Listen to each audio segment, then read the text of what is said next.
bad performance. We're working on this continuum of thoracic mobility and stability. We started off in the supine position, we worked our way into quadruped, we worked our way into kneeling position, and now we're working it all the way up into standing, really trying to get that stability at those end ranges.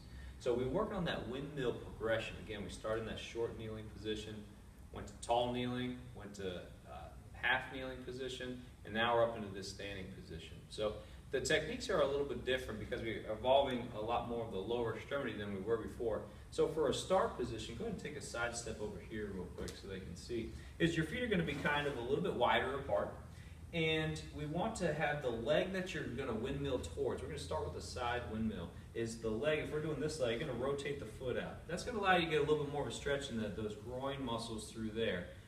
And you're going to have the kettlebell in that opposite hand. And as he bends in here, a couple things we're looking for is it's okay to feel a stretch in the groin. We don't want to pinch up in that hip again. We don't want that hip impingement. And then it's okay to have that kind of stretch on the other side of your back. Those are the things you are stretching. You're not stretching here. That's your joints touching together.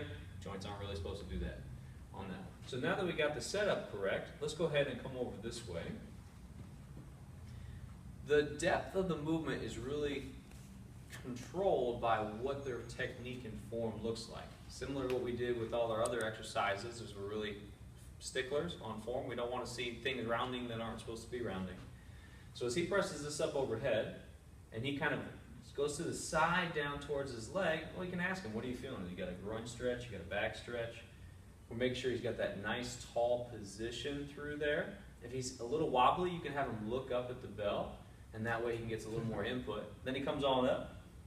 Doesn't really matter how far he goes down the leg as long as he's feeling it in those spots that we're saying is okay. As he gets better, he's able to go a little bit lower.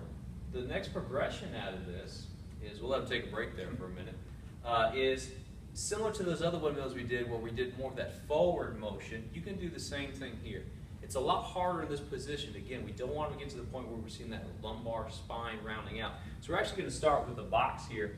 That way his hand doesn't have to go all the way to the floor if he really wants to try to touch something while he's doing this.